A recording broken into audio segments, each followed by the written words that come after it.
It's been a busy week here in the Inland Northwest, so let's get you caught up with the KREM 2 News Week in Review. I'm Cody Proctor. Thanks for watching. Over the next half hour, we'll take a look at some of the news you might have missed from the past week here in the Inland Northwest. Let's get started with one of the week's biggest stories. Well, Spokane's convention center was filled with Sergeant Salas's brothers and sisters in law enforcement and in the military.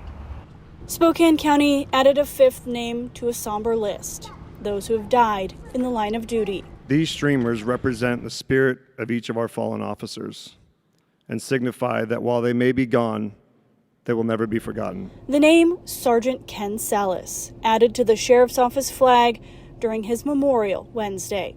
Salas, a military veteran, served more than 30 years with Spokane County. Ken stood at night, making sure that we kept our community safe. My brothers and sisters in this audience, we stand to keep our community safe. Salas discovered his desire to serve in an unusual way when he was pulled over for speeding as a teen. Spokane City Police motor officer has stopped them for doing 47 and a 30. True to Kim's nature, at the end of the contact, after the motorcycle had made a U-turn, drove the other way, Ken looked to his best friend and said, "That's the job I want." Longtime friend and retired colleague Deputy Eric Epperson also shared a message from Salas's wife, Hasu. From the moment I first met my husband, he has given me strength. The two married New Year's Eve 2023. Ken was set to retire in September and travel with Hasu to Florida. He is genuine, makes me feel safe. Meeting my husband has been the happiest, most beautiful and joyful time of my life. Co-workers and friends remember him as respectful, caring, and even tempered, the example of a servant leader in and out of uniform. We will never forget Ken's legacy. Governor Bob Ferguson was also in attendance at the Sergeant's Memorial. Statewide, flags remain at half staff to honor Sergeant Salas. Shannon Mowdy, KREM 2 News.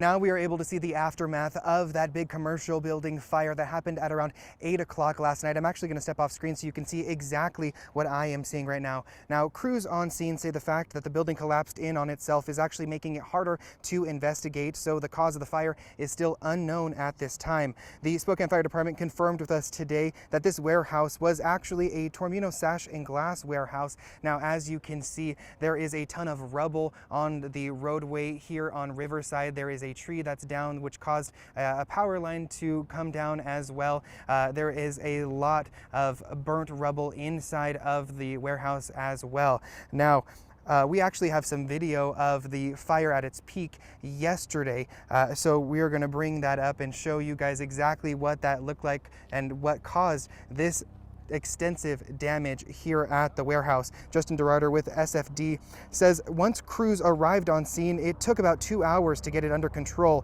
He says the biggest concerns for the fire department was to make sure that this fire didn't spread and that people were safe. We had a lot of embers coming off this. We talk about our ember showers with wildland fires, but essentially that's what we had here too yesterday. So we had some firefighters patrolling kind of the neighborhoods around here, watching where those embers landed to make sure we didn't get another fire going. After talking with crews on scene this morning, they say they are holding off efforts to get inside of this building to put out the smoldering hotspots that you may see because the building is a collapse hazard. So they're waiting for the area to be cleared by structure engineers before putting anybody in harm's way. Now, like I mentioned before, Spokane Fire Department says the cause of the fire is still unknown at this time, but investigators say they do plan to tear down this building on this property here in the coming days. In Spokane, Christian Garza, KREM 2 News. I'm here at the U.S. Bank building downtown. I want to show you the damage left behind after that early morning arson. And you can see that it is boarded up right now, but there is a hole behind those boards, and Customers are asked to use the Riverside entrance to U.S. Bank because of the smell of smoke. Spokane's fire department confirms 2 fires in the area of Riverside and Washington. We found evidence of the other fire on a dumpster outside the Liberty building. The property's head of maintenance told me by phone their security cameras captured a dark silhouette near the dumpster around 2 o'clock in the morning. The fire burned for about 45 minutes before a janitor noticed and called Crime Check. Firefighters were already responding to the fire at U.S. Bank, so they were able to respond to that other dumpster fire pretty quickly. I did call the property manager for the U.S. Bank building and left a message. We're still waiting to get a response there. Shannon Mowdy, KREM 2 News. As we go to break, here's a check of your forecast.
Welcome back to the KREM 2 News Week in Review. It has been a busy week all across the Inland Northwest, so let's catch you up on some of the news you might have missed. Traffic moves fast in downtown Spokane outside Urbana Natural Spa, Salon, and Wine. Its owner, Linda Beal, wants to provide a calming environment for her customers, but she says for the past several years, that's been difficult to do. We've had a lot of walk-in traffic that has disrupted our lobby, disrupted our ambiance. That unwanted walk-in traffic, Beal says, is a result of low-barrier permanent housing efforts made by Catholic Charities of Eastern Washington. They offer several housing options downtown, surrounding Beal's business at Division and First Avenue. As more charity havens got built over the years, she says the problems only grew. It became kind of a situation where it was chaos. Cleaning up litter 3 times a day, picking up needles, aluminum foil that's on the street, more human defecation. They're issues, Beal says she's tried to resolve over several years and mayoral terms, but she says the problems persist. I've met with Mayor Condon, I've met with Mayor Nadine Woodward, and I met with Lisa Brown. She says nothing changed, which led Beal to file a tort claim this week against the city of Spokane and Catholic Charities of Eastern Washington. The claim states an increase in crime rates in the downtown area is due to low-income housing. Beal says this includes vandalism, thefts, property damage, and harassment. I think we need more law enforcement downtown, more security.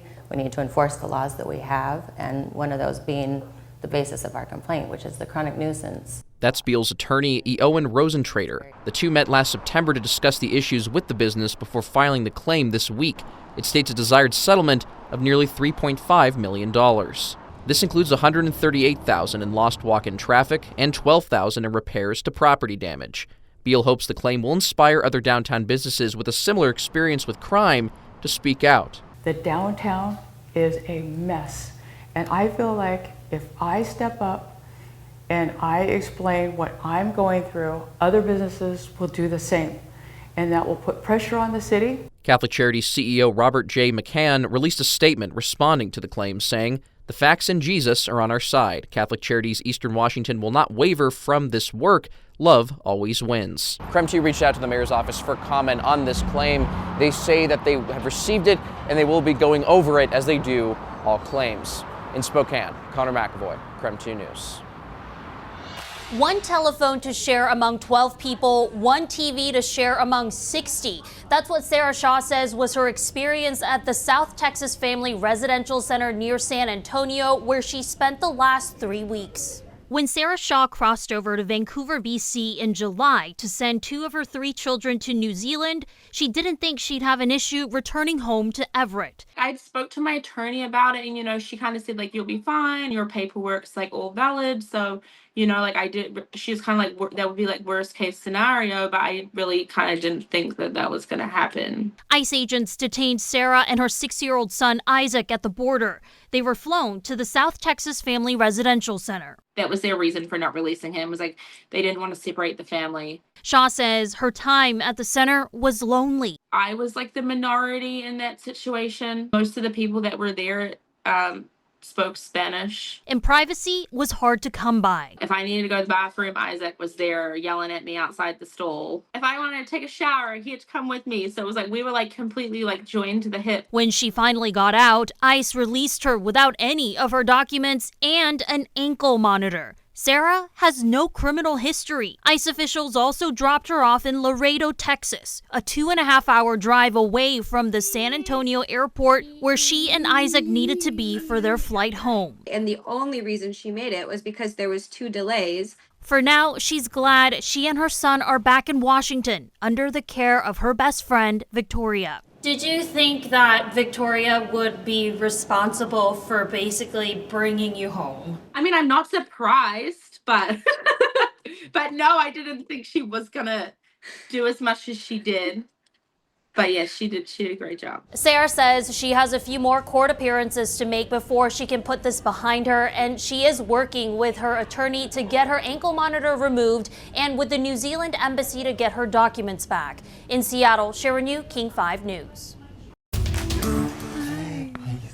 Josie Carlson's parents thought it was a cold. Then came the fever. When they came in after testing Josie's blood, these 2 ER doctors looked like they had seen a ghost. The diagnosis? Unthinkable. My ears start ringing. I'm like leukemia, like cancer. At just 5 months old, Josie was diagnosed with acute lymphoblastic leukemia, or ALL, a rare and aggressive cancer that affects fewer than 100 infants a year in the U.S. Then came the second blow. My second thought is she has an identical twin sister. Lucy, perfectly healthy on the outside, had it too. That was the crazy because you'd look at her and she showed no signs of anything. They've told us the odds of it happening were less than 1 in 10 million. Dr. Minyan Lo at Seattle Children's, a leader in childhood cancer care and research, knew this case was extraordinary. She's part of a team that developed a clinical trial to study this specific type of leukemia and invited the Carlson twins to join. Recently, some of our colleagues in Europe have added an innovative immunotherapy treatment to the backbone of chemotherapy for infants with KMT2A rearranged ALL with some really good success. Hi. After just a month in the hospital, Josie, once on the brink of death, is now in remission. So is Lucy. The new treatment seems to be working. Dr. Lowe told me she was shocked at how well the girls were doing. I believe, and I've asked the team, is this because the trial is doing what it's meant to do? Hey. You want to get your sister? The chance to study infant leukemia, especially in twins, is almost unheard of. But now the research itself is at risk. Funding cuts to the National Institutes of Health could jeopardize pediatric cancer trials like this one. We're devastated by this. All of the progress we've made so far in curing childhood leukemia and other childhood cancers, it can be lost because we don't have the clinical trials or the funding to move the field forward. Only 4% of federal cancer research dollars go toward pediatric cancers. That's why the Carlsons aren't just fighting for their girls' lives, they're fighting for every child yet to be diagnosed. I feel like we're doing our best to make something good of this.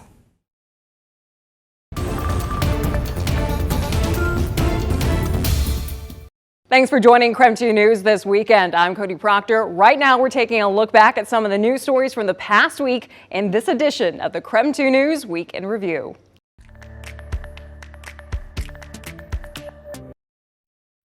Cell phone usage across classrooms in the Inland Northwest has been a hot topic. 1 year after Spokane Public Schools banned cell phones, now neighboring school district Cheney Public Schools is following suit. Simone Kazmark is looking forward to a fun senior year at Lewis and Clark High School in Spokane. She's seen multiple changes over the years, most recently a ban on cell phone use in school. Overall, she says the ban has been a good thing.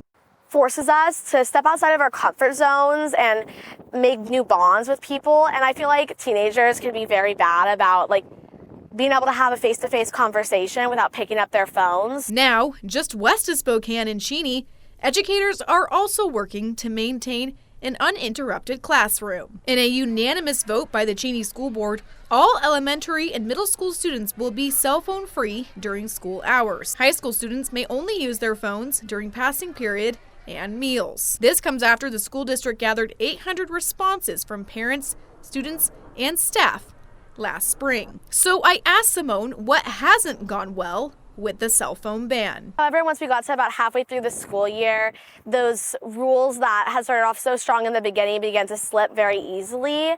There was a lot more cell phone usage. Because our school didn't do 100% no phones, we were allowed to use them at lunch and passing periods. So it was a lot more difficult to just put them away during class time. Spokane Public Schools told KREM 2 after the cell phone ban, the district has seen misuse of social media decrease by 64%. And in middle school specifically, there has been more engagement between students during lunchtime. How it will work for Cheney students, we will see. Cheney students head back to the classroom on August 26th. I'm reporting in Spokane, Regan Gallo, KREM 2 News. Welcome back to the KREM 2 News, a week in review. I hope you're having a great weekend. Let's get back to one more story you might have missed this past week.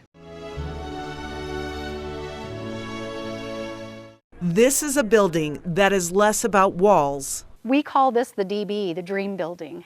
And more about a vision. This area here is going to be what's called the New Beginnings Veteran Community Center. We will be a one-stop shop for our veterans and their families. It is certainly a dream hard won for Teresa Hart, a dream born out of pain. Her son Nicholas Newby was killed by a roadside bomb in Iraq on July 7th, 2011. While Hart struggled following her son's death, his friends came home and kept fighting for survival. So I thought, well, that's what I can do. I can start an organization that helps these young men and women that are struggling after deployment. Several years ago, KREM 2 met Hart, who started New Beginnings about a year after Nick was killed. She wanted to offer a place where veterans and families could get clothes, furniture, and food when needed, and maybe something harder to measure. We're not just offering stuff. We're not just offering things and resources and referrals. We're offering hope. Some people thought it wouldn't work. They were wrong. After different locations and expansions, the group is making a difference. 175 and well over 200 families or people in there a day. Those numbers represent people like Army veteran Arthur Desarn. Going from living on the streets, sleeping in cars, sleeping at friends' places, to having your own house again and being able to get your life back and live your life, and this place makes you feel like family. Hart says they now want to raise the money to buy this building or something like it that would allow them to stay put and serve more people. A building of this capacity, there would be no limits. Provide more donations and work with community partners. And they'll also have other veteran support services. All part of the original purpose and vision of serving those who have served and honoring those who did not come home. Reporting in Post Falls, Laura Papetti, KREM 2 News. Thank you for spending part of your weekend with us on the KREM 2 News Week in Review. Be sure to keep it here on KREM 2 for more news and weather updates. I'm Cody Proctor. Thanks for watching.